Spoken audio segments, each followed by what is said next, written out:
Hello everyone, welcome back, and boy, do we have a problem. This illegal immigration thing is really starting to show its colors as it's becoming more and more relevant throughout the United States. It seems like we're having issues on both sides of the border, north and south, and I came across somebody by the name of Cash Jordan, a content creator that seems to be following these phenomenon pretty closely. I figured we'd check him out as we form our perspective in some of the videos that he's created. One in particular involves some of the actions of these immigrants. With that being said, hit me in the comments down below if you would like us to continue to follow some of his stuff. And like always, if you enjoy the content, please consider subscribing as it does help a lot. So without further ado, all right, NYC migrants looting luxury homes before they're deported. Let's get into it.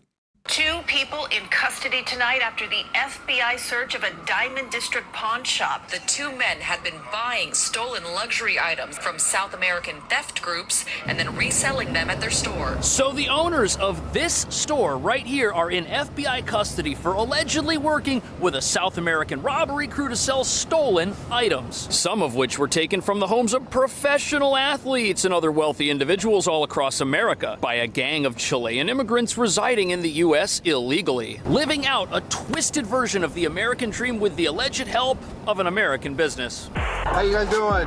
Body camera footage showing 4 Chilean nationals being questioned by authorities last month in Ohio. And in the trunk, a Louis Vuitton bag.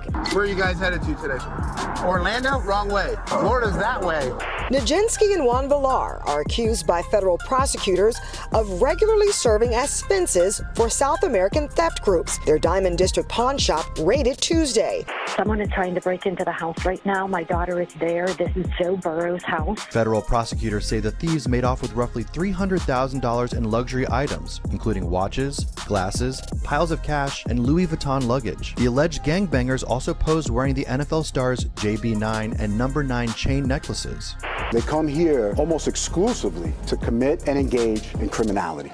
I feel like my privacy has been violated in more ways than one. Prosecutors say in their search Tuesday, investigators found large quantities of suspected stolen property here at the pawn shop, as well as from a storage facility in New Jersey, where they also found sports memorabilia and power tools that are commonly used to open safes. These are the individuals that wake up every day with one intention, is to commit as many crimes as possible to make money in any way possible.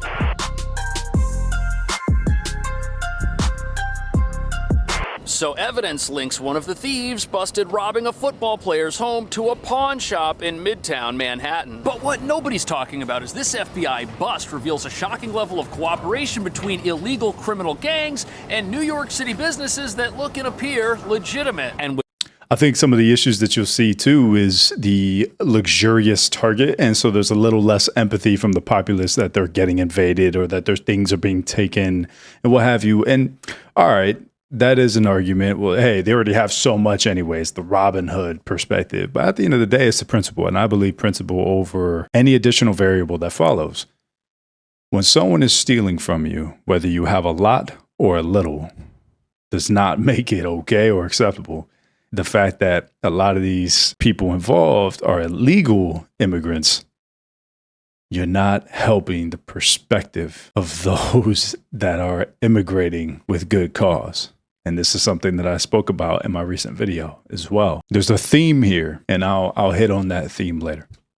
with one of these operations taken down right in the heart of Manhattan, you've got to wonder how many other predatory businesses like this are hiding in plain sight, especially when crime statistics show New York City has experienced an astronomical rise in moped-related snatch and grab robberies over the last 2 years. An 8,000% rise to be exact, with criminals stealing watches, purses, bags, and other valuables from unsuspecting victims in some of the city's richest neighborhoods. Which happened last summer when thugs approached customers at restaurants, forcing them to put their Rolexes in pillowcases before speeding off without getting caught. But it doesn't stop there. The city also saw a rise in robberies in Central Park and in Midtown by Times Square. And when you combine those with the out-of-control shoplifting epidemic we're experiencing, a troubling picture starts to emerge of a city flooded with so many illegally stolen items that they're now being sold openly at stores on the side of the street. And that brings us to the real reason why this bust is so important. It exposes a highly profitable industry that, when combined with New York's sanctuary city status, acts as a magnet to bring the world's worst criminals to our city, where we not only allow them to hide from the federal government while they live in taxpayer-funded homeless shelters, but also the opportunity to be the worst versions of themselves, all thanks to New York's decriminalization of petty theft and assault, which, as you're about to see, has created a pipeline of products stolen from the law-abiding and then sold on the streets of New York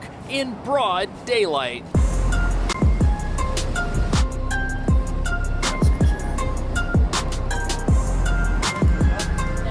This right here is the entrance of the business where this gang was allegedly able to sell off stolen property. And it's right in the heart of Midtown on 47th Street, 6th Avenue, the Diamond District. I got my wife's engagement ring here. Not at this place, at another place nearby. But the point is, this is an area full of legitimate businesses that have been here for decades. But hiding in plain sight was apparently a criminal operation of proportions nobody ever imagined. Prosecutors say the men brokered the sale of countless pieces of stolen merchandise taken from across the United States by South American theft groups. The two were allegedly the middlemen, buying the loot from the thieves and selling it at their store. A customer of the pawn shop. So what's unbelievable about this is that the store on the upper floors here, they're paying thousands of dollars a month to be right here in the middle of Manhattan, but they're selling stolen items from all across the country. But before we get into this wild story about how a gang of foreign criminals was able to break into homes all across America, it's important to understand that this collusion of legitimate businesses and unlawful residents of this country is nothing new in America's largest sanctuary city, which is home to over 400,000 people who are illegally residing in the United States, which creates a big problem. You've got a massive number of people who can't legally work yet need to feed themselves, pay rent, and buy clothing, creating an opportunity for businesses to prey upon these people or to team up with criminal gangs and then prey upon the rest of society. A gang of Chilean migrants are accused of snapping brazen photos after allegedly storming Bengals quarterback Joe Burrow's $7.5 million Ohio mansion. The alleged gangbangers also posed wearing the NFL star's JB9 and number 9 chain necklaces. Burrow's girlfriend. So these guys that were running stolen products up to the third floor of this store right here, they might look like jokers from the photos they posted on social media, but they knew exactly where they were going, they knew how to get in, and this might not be the first celebrity's home they raided. However, the FBI says that stolen goods from multiple celebrity home invasions were being sold out of this particular business. The full extent to how those items got there has not yet been revealed by prosecutors. But the thing that's odd about this robbery is that these guys had no problem taking pictures and showing off with all their loot. Either this was their first time committing this sort of crime, or they'd done so many home invasions and successful raids that they figured nothing was going to happen to them.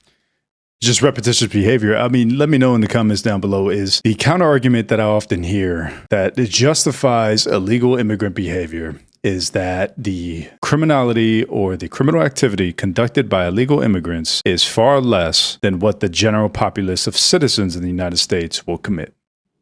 Okay. My question is, why does either statistic make the other okay? And then in addition to that, who has permanent residency and who doesn't? If you have a home and you drop something, you conduct damage, or an accident happens, you bump the table and it breaks the window, how likely is it that you are more okay with that outcome versus someone stumbling in that you don't know who does the equivalent damage? And how are you going to perceive that person? The one thing that kind of boggles me in reference to the attitudes that address the illegal immigrant crisis almost is we just provide statistics on the opposite side to make it seem like this is justifiable. And I'm sorry, wrong is wrong.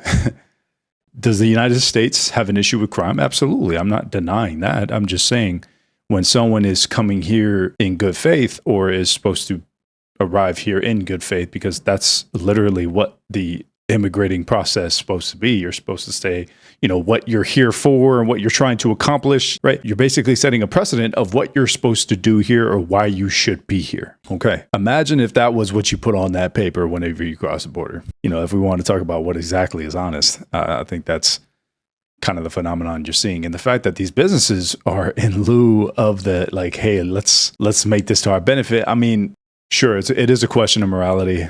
But like I said before, these are not the same illegal immigrants or immigrants from the 90s. And I know that there's a bit of representative bias here because, like I said, and kind of like what ICE does, they show the worst examples often, especially in right-wing news outlets. They typically show the worst examples more often. It's hard to say if the agenda is to attack immigrants in its entirety or is it to show why immigration policy is so important. Obviously, that's a debate for its own time, but it is something that does occur to me, something I think about. And that they were invincible. And the amount of money they were making probably made them feel unstoppable. Someone is trying to break into the house right now. My daughter is there. This is Joe Burrow's house. Investigators say the two men are linked to a nationwide burglary ring targeting the homes of high-profile professional athletes. That includes Kansas City Chiefs stars Patrick Mahomes and Travis Kelce, NBA stars. So what happened here is absolutely wild, and the details are incredibly shocking.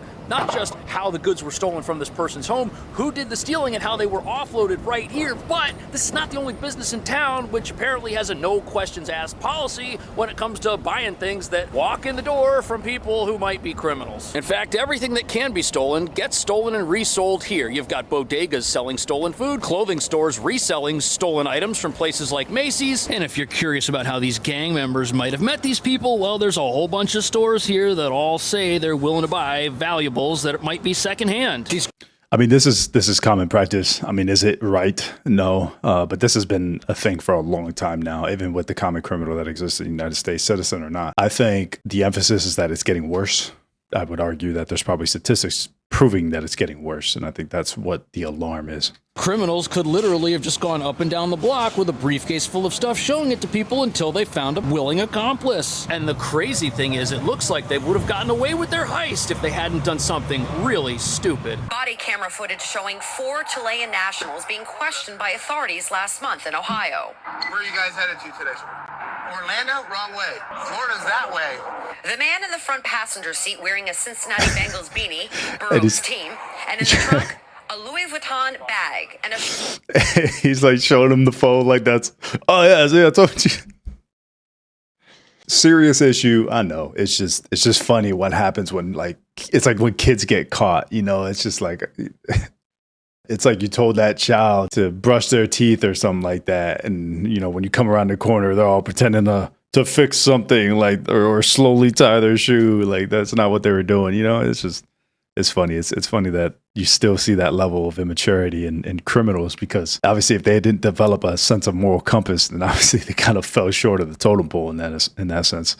From LSU, where Burrow played in a traffic stop. These guys were brought down by bad driving. Their car was full of stolen belongings, and the officer asked them where they were going, and they said, "Oh, we're going to Florida." And the officer's like, "Guys, Florida's that way." And this is crazy. They had $300,000 worth of valuables from this guy's home. The homeowner is signed to a 5-year, $275 million contract, which had a $40 million signing bonus. So he's incredibly wealthy. And apparently his home had security guards there, but these guys got in when the shift changed, revealing an incredibly high level of sophistication to this raid. And apparently they had planned this out in advance. They did not just show up, break the window, and steal whatever they could find, not knowing whose it was. Apparently, the authorities found photos of the home in question on their cell phones that were taken prior to the break-in. And then they discovered something else that tied them to the owners of this business right here. There were 4 men arrested for that, and according to federal prosecutors, one of the defendants, Dejinski, his cell phone is connected to the 2 men who were arrested in that case. So that was the connection to Joe Burrow. They're still trying to sort out all of the victims and identify the property in this case. Wow, that is way more than some casual relationship. The people that ran this business were in direct contact with this gang that was out robbing celebrities' homes. And that could mean one of 2 things. It could mean that the owners of this business have the cell phone numbers of a lot of people who bring them expensive stuff. After all, there's a lot of businesses on this street that have rare and expensive things. And the last thing you want is for your customer to be standing outside your front door with a briefcase full of this stuff in New York City. It would be incredibly bad for business if one of your customers was followed and tracked down while making a delivery. And if you're headed to a New York City pawn shop or jewelry exchange and you get there and the door's locked, that could be a big problem. So maybe the cell phone connection, not that big of a deal. Or it could mean that these guys were in cahoots and they were in contact with these criminals as they were premeditating which homes they were going to hit up. Only time will tell, however, if a business gets busted reselling knowingly stolen merch, which they may have helped. I mean, the reconnaissance that these people were doing on people's homes is almost incredible. I mean, I guess that's why they're so cocky about it. I mean, they were able to gain so much intelligence, finding out the shift change of the guards. I guess, obviously, I mean, if it's, half-ass security organizations I'm not trying to say that that's what it is. You could understand how that kind of personal information or that kind of information could be found easily. But damn, just a bunch of Pink Panthers out there. The criminals steal, they could be going away for a long time. But even if they do, as we touched on earlier, the criminal element that is stealing all of this wealth is still going to be out there, which means the opportunity to profit from the sale of all those stolen items will still be there as well. And the opportunity to make money supplying these criminals with the one thing they need to do their dirty work, that's not going anywhere either.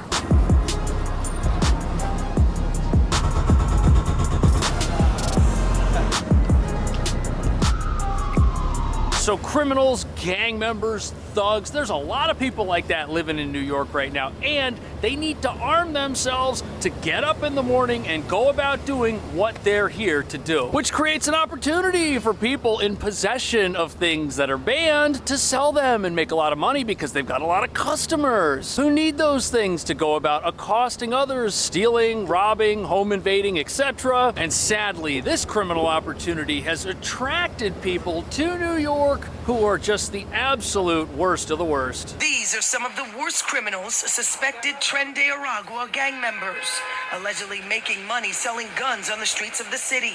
But they had no clue they were selling to undercover NYPD officers. Police Commissioner. So in New York, you've got so many criminals that one gang can make money arming other gangs who make money using those things, stealing and exploiting the rest of the city. Yeah. And apparently this recent gang bust saw 10 members of the Venezuelan gang Tren de Aragua all busted for selling weapons. And apparently these criminals had quite an arsenal of fully automatic devices, and they were also in the United States without permission. But apparently they were making money supplying New York's growing criminal underworld with the tools of its trade. And they only came here because this is a sanctuary city with soft on crime laws and a defunded police force. Something that's pretty obvious to see when you look at the statistics around moped crime and how it's exploded here, with snatch and grab robberies in this city going from non-existent to a daily occurrence. But apparently arming an ever-growing population of criminals here locally wasn't enough for these guys, and they were exporting their operations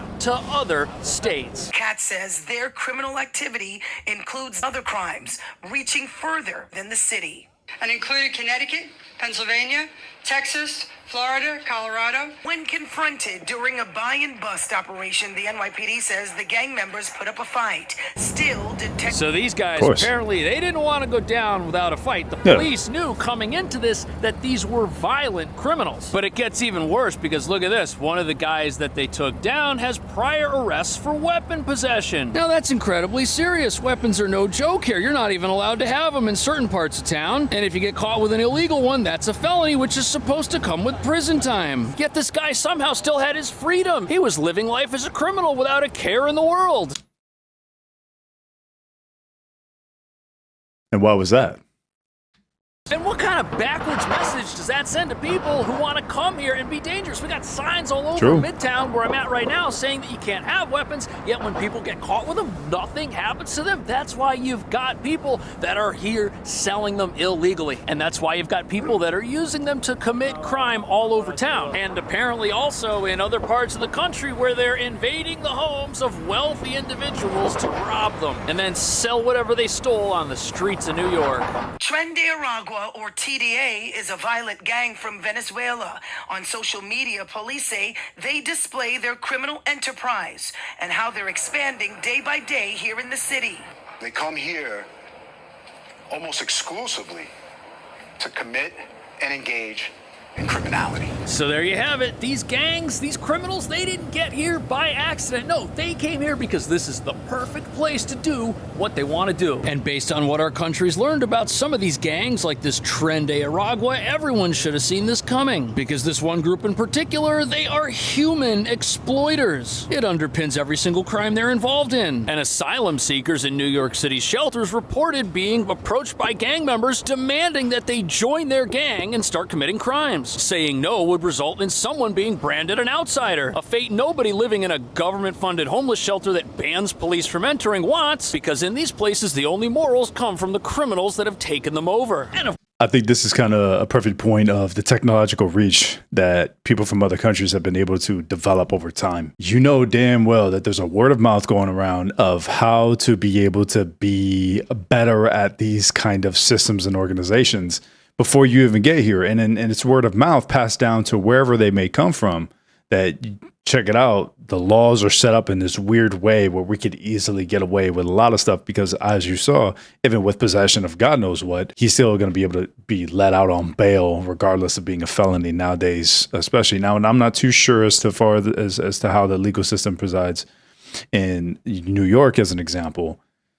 But I know that there's a lot of catch and release kind of things going on right now. And a lot of people, you're seeing that as an outcome. And when you have people that come here not to earn anything for a living or not use the opportunity of using the United States to develop anything, they don't have the country's best interests at heart. And I get it that we have criminals in our own streets that don't have that either.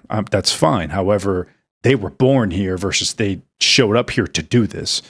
And obviously that's going to be my perspective regardless is, yes, I understand criminal activity existed. Coming here to do criminal activity is a different story. And you're literally coming here to abuse and manipulate. Where's the benevolence in that? You can't find it because you won't.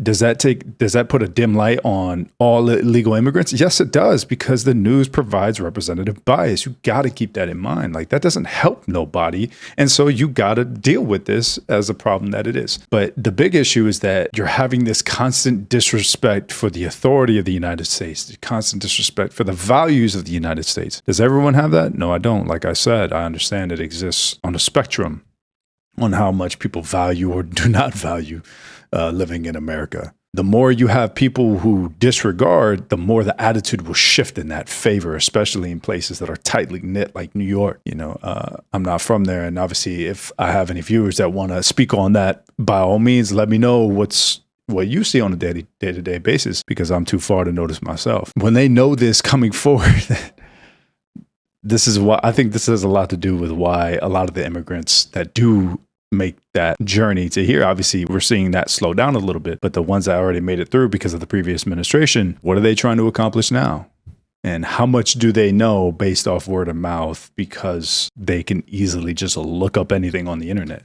Of course, these aren't the only criminals that have come here because of what New York City lets people get away with. We've got this theft ring of criminals from Chile who were here to do business and sell things to corrupt establishments that have a legitimate presence in this city. And we know that terror watch list suspects were apprehended at the U.S. southern border over the last few years and then disappeared into the country. This is incredibly frightening. And all of this crime and lawlessness is enabled by sanctuary city policies that bar the police here from cooperating with ICE. And when you stack on top of that our lax justice system, this entire place is just a playground for criminals to learn and perfect a trade they should never be engaged in the first place. What do you think about that? Are New York City's rules the reason we've got budding criminal empires sprouting up all over the place here?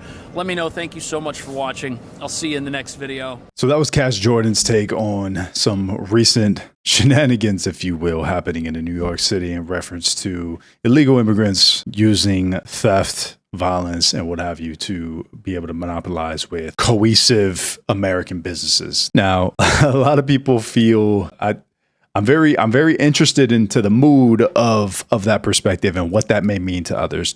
Are some people out there blaming Trump? Like, well, if they didn't put so much pressure on these immigrants, would they be acting this way?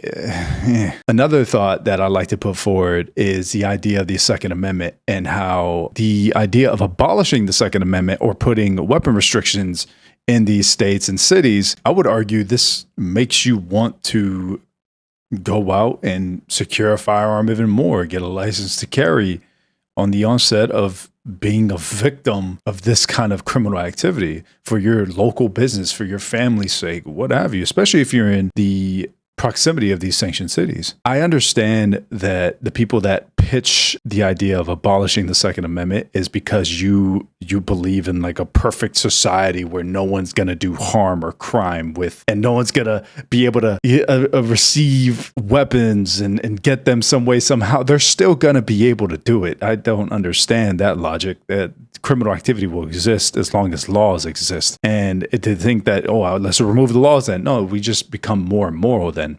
We're just regressing to a new mean, and that's not a good direction. So I think that we should probably think about that a little more thoroughly in reference to not being naive to the evil that exists, because we want to be something, which is this theme that I'm seeing, compassionately tolerant. Just because someone's an immigrant doesn't mean they get the benefit of the doubt. There's no point in compassionate tolerance in reference to what people can do with their evil. I get it.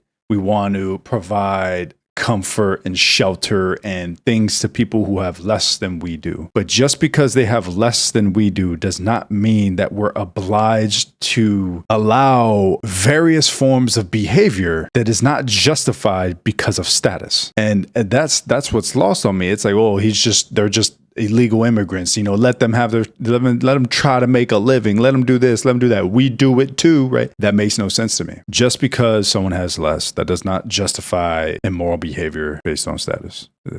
Obviously, they're going to have a little less because they're coming with less, and I understand that, but so did many other people. That's why they form communities. Communities form into successful businesses. Businesses grow into permanent residence and what have you. And then it continues on from there. A lot of different cultures have been able to achieve it. You saw a lot of Asian migrants do the same thing, coming en masse, developing communities, tradition and cultural norms, and establishing themselves, families, businesses, nuclear families, whatever. And they made a success of it, which is why that's a common thing that's seen in Asian cultures. There's no excuse for these other cultures. It doesn't matter where you come from. Everyone that comes has a choice, just like the citizens in the United States have a choice.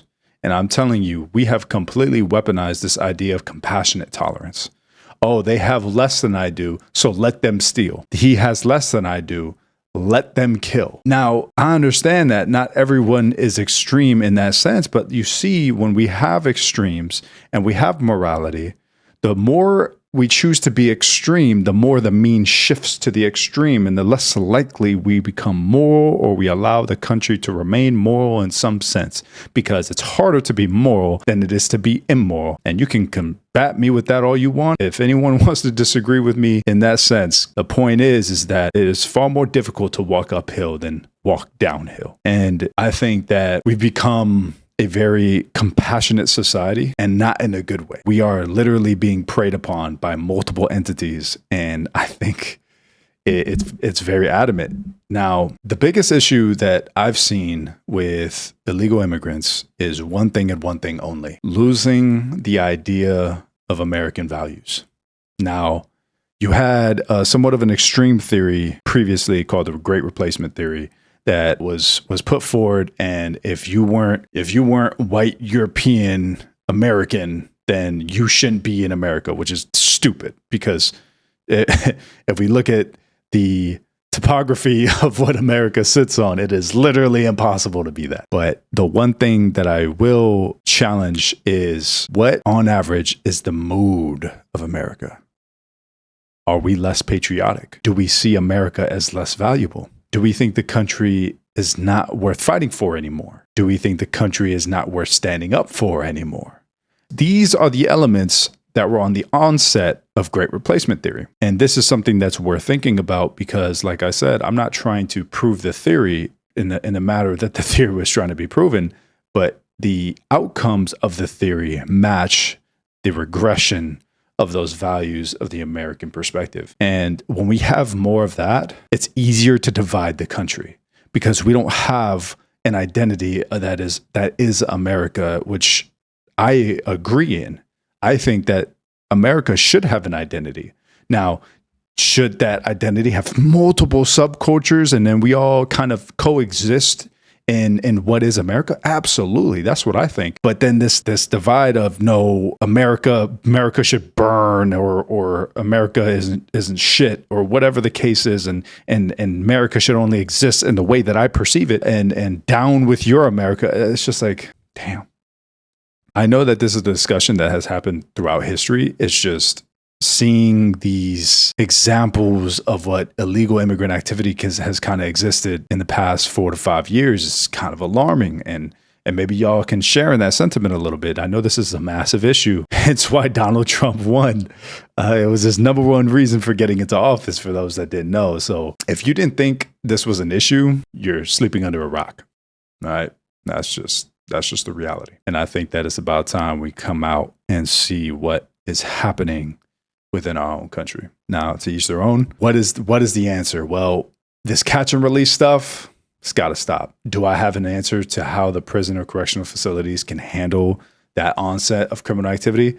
No, I don't. But I don't think allowing more immoral behavior is going to be the answer, because we go back to the regression to the mean concept, where if we allow more of this behavior, then we're just going to fall a little bit shorter of the previous line that we were on. When is that going to begin? And at what point are we going to say, okay, enough is enough. Let's start locking them up. Well, we're going to create such a criminal valued country that we're not going to have the space for this kind of outcome. And it's just kind of lost on me that we're not thinking of that, or there's administrations that aren't thinking of that. Maybe it's part of the plan, right? To put the tinfoil hat on real quick and then start dabbling in conspiracies. But I just don't see a logical rationality here where this was the move. And maybe there's someone out there that knows more about this than I. Feel free to explain, but that's just what I see. Another common argument is, well, immigration is an answer to the lack of families existing in the United States. And yet again, although just because it is an answer doesn't mean it's the answer. I think that reestablishing families attributing to good communities contributing to society is the best possible route that we have to get to the benevolent country perspective, or at least achieving more benevolence as a country. And that's obviously in lieu of immigration and legal immigration consistently happening. I'm not trying to say that that's without immigrants in its entirety, because clearly our economy kind of relies on various forms of immigration, and I'm totally aware of that. And I've covered why people aren't having kids as much and the truth that lies under the surface in reference to that. I've also covered various themes of immigration, including my own family, and how that's changed from the 90s to now. It just seems like there's a lot of good intention that's spoken about with very negative outcomes. And that's why the phrase is, road to hell is paved with good intentions. And these sanctioned cities were a fix to a problem that was provided by the previous administration. However, what's going on now? And why is it that the American people are tired of this? On average, and more likely than not, are tired of this. We need some answers. We need to think about some solutions. And we need to address this compassionate tolerance that we have towards other human beings. You can think of it as a parent to a child. You know how many parents let their children commit heinous, belligerent acts just because that's their child? It's the same essence with these people that have this naive sense of compassionate tolerance to the people that aren't enacting benevolent behavior or altruistic behavior in our society, especially illegal immigrants. And it's like, oh, I feel bad for them, so let them do what they want. That's not the side that I'm on. Sorry. I hold people accountable and I hold people responsible for their actions. And when people come here simply to do harm to others, you're disrespecting the thing that I love. Simple as that. And that's where I stand with this. As a son to an illegal immigrant once upon a time. And it doesn't change my perspective because I grew up that way. If anything, I was raised by somebody that saw why it was so important to be here. It just seems like that's lost on people nowadays. Maybe fatherlessness is really ramping in everywhere across the world, not just the United States. And we're seeing the outcomes of that. A lot of kids that get into gangs because they didn't have any parental figures, or any good ones for that matter. And we can always tailor things back to childhood development at the end of the day. We really can. Environmental context is a monster. And boy, does that just create more monsters. But that's enough about that. Thank you to everyone for watching the video. Like the video if you like it, dislike it if you dislike it. Hopefully you never see me again, but leave a comment in the comment section down below for what you've been kind of thinking about illegal immigrants in society as of today and the representative bias that's being displayed to us in the media. Also, leave a comment for any follow-on recommendations of videos that you want me to react to or analyze or look at, what have you. I'm completely open to my audience as long as it's within the parameters of the channel. Feel free to hit me down below and give me your thoughts. Give me your perspectives or your suggestions. Thanks again, and I'll go ahead. See you next time.